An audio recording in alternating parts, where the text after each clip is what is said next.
What's going on, guys? Welcome back. It's been about a week since our last stream, and honestly, I just got really busy with school. Kind of all over the place. Schedule wasn't exactly what I expected, but I'm excited to be back today, kind of recapping what we did on stream last week. And yeah, I mean, I don't want to waste too much time here on the intro, so without further ado, we can just kind of get into it. At a very high level, the last stream was kind of all about art more than anything. That was pretty much all we did. But I think that the impact that it had and kind of some of the conversations that it opened up was very valuable for kind of the future of the project. And your guys' input was honestly like paramount to all of this. It was super fun. Had some viewers in the chat making suggestions, coming up with ideas. The whole process was very iterative, very back and forth, and it was just super fun. I guess to be more specific, when I talk about the art that we did, came in a few kind of focused areas. It wasn't like a whole lot of stuff, but we covered some decent ground. We started by overhauling kind of the core tiles that I was working with. We just had a couple of very simple ones, nothing like reusable. We couldn't actually make any maps. The first thing was just kind of adding more combinations of tiles to make things look a little bit better. That came in the form of like corner pieces, wall pieces, just things to kind of like improve the overall look of things. Like it's obviously still a prototype and these are just like dev art kind of sprites. But sometimes in these early stages, it helps me take the project a little more seriously when I can kind of stand to look at it. And that was kind of the motivation here. I think it looks okay. I don't really want to like talk about this too much, but it was something that we did. It took time, so I think it was worth a mention.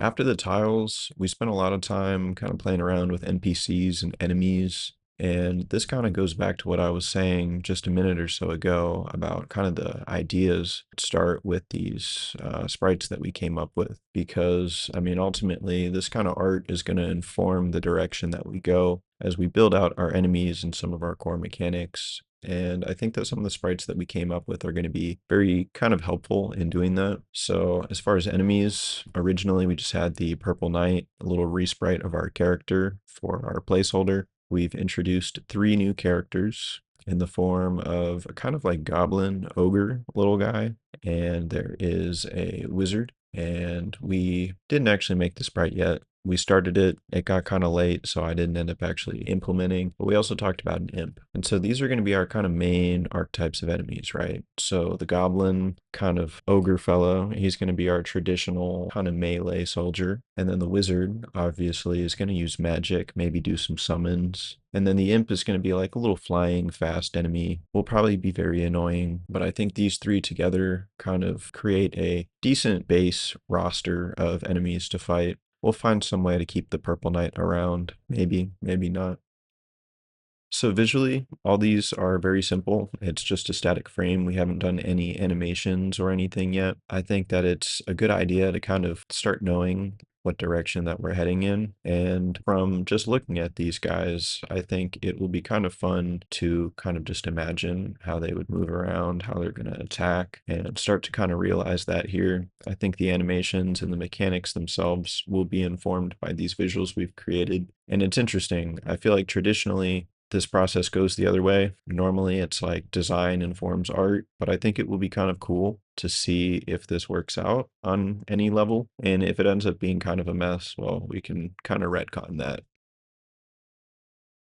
Outside of the enemies that we came up with, there are the kind of foundations for some friendly NPCs. Created a gnome sprite, and that kind of created a whole little life of its own. So there's a little group of gnomes, actually. It's not just one, they're brothers. And they're going to occupy different floors of this tower that this game exists in. I don't think we've actually talked about the tower off stream yet. I think that we'll need to do that sometime soon. But for now, all that's important is the different kind of levels or stages are going to be represented by different kind of floors of this tower. Maybe it's a prison, maybe it's not. We don't really know yet. We're getting there though. And yeah, these little friendly gnomes are going to give you little quests or tasks. Maybe you'll help them, maybe they'll help you. Just a little bit of comic relief. I mean, these guys actually did get like a tiny little bit of an animation. Not really, it's just 2 frames. It's like an idle thing. Their eyes kind of like shift left and right. They're supposed to look kind of like suspicious.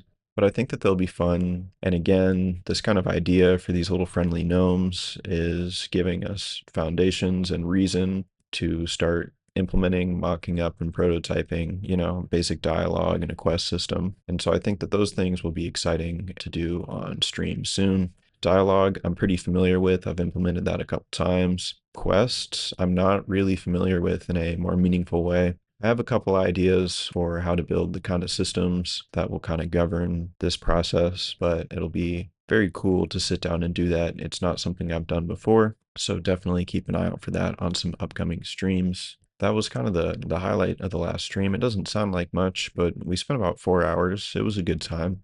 The new enemy sprites, they give us a good idea for the kind of archetypes of characters that we're going to be battling against in this world. And I think building out some of those behaviors for them will also be an interesting way to kind of inform some of the things that our own player will do. We've talked about ranged attacks, we've talked about magic and swords and things like that. And these are all things that in some way, shape, or form the enemies will do. And so I think that if we kind of build our kind of abstractions properly around all of this, and we just kind of create these kind of loosely coupled systems, we can maybe even start to reuse some of the things for like the magic abilities that we create for the wizard for our player. And that would be very cool. I would love to see that happen.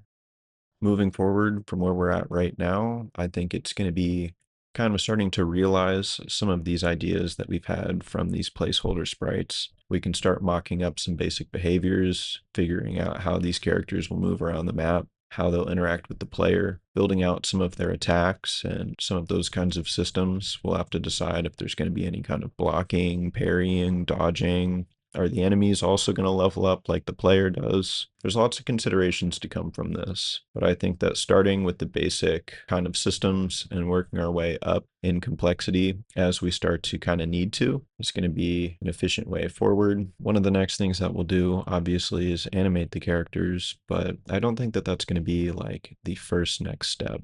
I think that that comes along as kind of a form of polish. I think that we should really focus on prototyping these things and just kind of testing their functionality. Focus on getting the working prototype first, and then we'll polish it and make it pretty later. So I think what that's going to look like is just kind of like we've talked about, starting to create the behaviors for how our enemies are going to move and interact with the world and the player. And then for our NPCs, I think creating those foundational dialogue and simple quest tracking systems are going to be exciting. But with those two kind of systems in place, I think we'll start to have some actual game loops. And from there, we can start doing some items and then start thinking about bosses and abilities. And then it'll just be a matter of starting to kind of string it all together as far as getting like a minimum viable version going. I'm really excited to keep working on this project. I apologize that the last week or so has been a little slow.